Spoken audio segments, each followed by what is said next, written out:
Isa sa mga pinakamatagumpay na team ay ang Creamline Cool Smashers kung pag-uusapan natin sa PVL, at sila nga ang nagre-reyna dito sa dami ba naman nilang napatunayan at nahakot na award.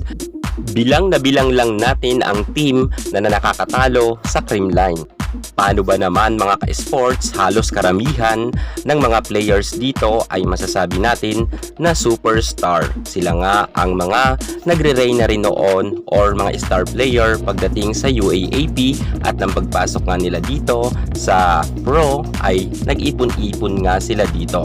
Matunog ang mga pangalan nga ng mga nasabi natin na mga players na nasa Creamline, at halos dito wala kang tulak kabigin sapagkat kilalang kilala na talaga sila. Kung kaya nga mga ka-sports, kinakailangan talaga na mag-reshuffle naman at magpalakas ang ibang team para mapatunayan nila na kaya nilang pataubin ang defending champion, ang Creamline Cool Smashers. Pero alam nyo ba, kahit wala dito si Kyle Negrito, ang kanilang first 6 lineups, Tots Carlos, Michelle Gumabaw, Alaysa Valdez, Gemma Galanza, at si Pangs Panaga, alam nyo ba na sobrang lakas pa rin ng Creamline, at ngayon nga ay bago na nga ang kanilang first 6 lineup sa pagpasok nga ng nasabi nating Denden Lazaro Revilla, ang star players din ng Choco Mucho, at kasama niya pa dyan si Bea De Leon, ang former kapitana nga ng Choco. Pero kung tutuusin, kahit wala nga ang nasabi natin o nabanggit natin na mga players na yan, ay malakas pa rin ang Creamline. Watch nyo hanggang sa dulo para makita nyo kung gaano kalakas ang second option ng Creamline kung sila ang magsasama-sama sa first 6. Pero bago ang lahat, kung bago ka muna sa aking YouTube channel, huwag kalimutan mag-subscribe. Syempre, i-click nyo na rin ang ating notification bell para lagi kayong ma-update kapag may issue tayong bago sa volleyball. Susunod na. Drop it.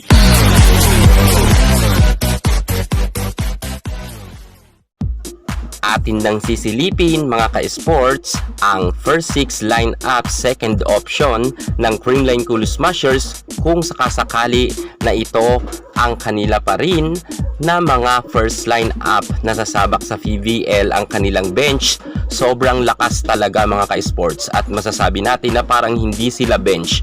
Unahin na natin dyan ang kanilang setter na si Mafi Galanza. Kilala naman natin na si Mafi Galanza ay very talented rin na setter, at kahit nga nang nasa UAAP siya ng kanyang collegiate time ay masasabi natin na super galing niya rin.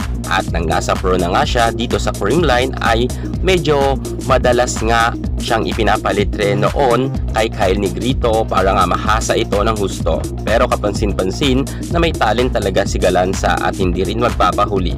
Kung kaya nga pwedeng-pwede talaga siyang maging main setter din ng Creamline, at mukhang may ibubuga naman ito pagdating sa larangan talaga ng pagiging setter.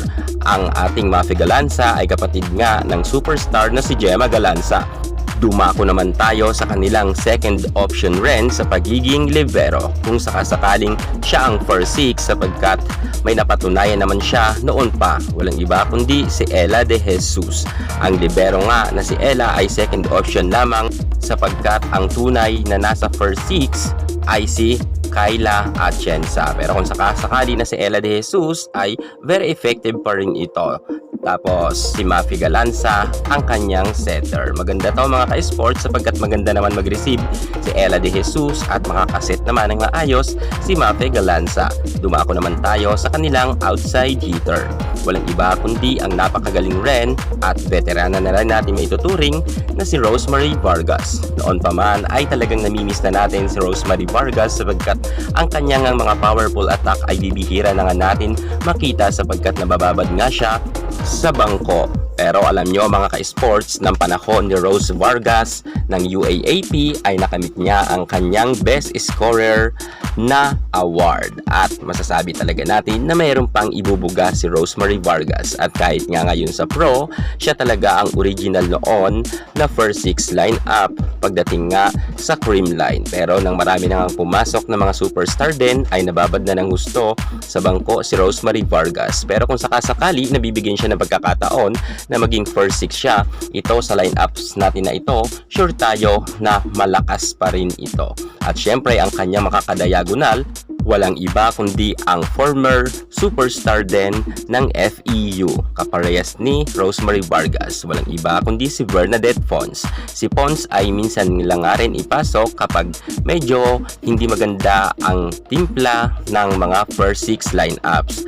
At ito ngang si Bernadette Fons ay second option lamang siya. Pero kung tutuusin ay talagang masasabi natin na magaling ang batang ito at veterana na rin ito sapagkat marami na rin siyang napatunayan pagdating sa larangan sa volleyball at makailang beses na rin siyang nakasungkit ng super daming ngang individual award at madalas nga siya noon magkaroon ng gold at silver medal nang silang dalawa magkatandem ni Cici Rondina at ni Jovelyn Gonzaga sa beach volleyball. At ng panahon niya naman ng UAAP sa kanyang collegiate time ay maganda rin ang naging ranking nila bago siya mag-exit sa UAAP. At nang nasa pro na rin siya ay madalas rin sila noon manalo sa PSL. At dito nga sa PBL sa unang pagkakataon nasa Creamline Cool Smasher siya, kita naman natin na wala pa rin kupas itong si Bernadette Fons. Kung sakasakali talaga nakadayagonal niya si Rosemary Vargas ay maganda pa rin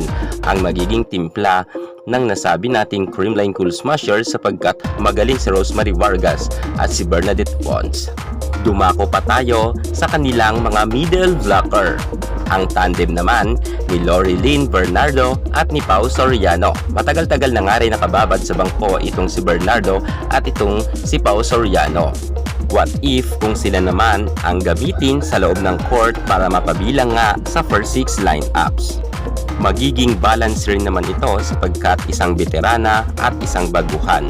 Alam rin naman natin na kung pag-uusapan sa paramihan nga ng award ay talagang hindi na natin pwedeng questionin dyan si Pau Soriano sapagkat nung nasa collegiate time pa siya ay sobrang dami niya nang napatunayan at marami ditong matututunan si Loreline Bernardo kung sila nga ang magkakatandem sa loob ng court.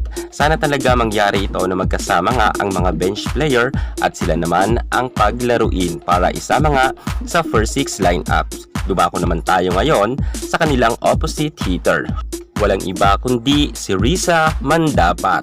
Si Mandapat nga ang tunay na opposite hitter pagdating nga sa lineup ng Creamline noon. Nang wala pa nga noon Tots Carlos at Michelle Gumabaw, si Risa Mandapat talaga ang nasa first 6 lineups noon pa man. At maganda rin ang kanyang galawan sa loob ng court at pag nababad nga ito ay very effective ito sabagkat nga mga ka-sports, kahit sabihin natin hindi man siya humakot ng sobrang daming award, marami na rin siyang mga experience at marami na rin siyang gold medal sapagkat siya nga ang pioneer ng Creamline kasama ni Pau Soriano noon pa man hanggang sa ngayon. So yan na nga mga ka-sports natin dyan, inyo nang nakita ang atin ngang mga bench warmer, paano kung sila ang mga magkakasama nga nasasabak sa PVL All Filipino Conference. Ang ating second option ng Creamline team, malakas pa rin mga ka-sports. Kung titingnan natin at susumahin natin, talagang may mga sinasabi pa rin ang nasabi nating mga bench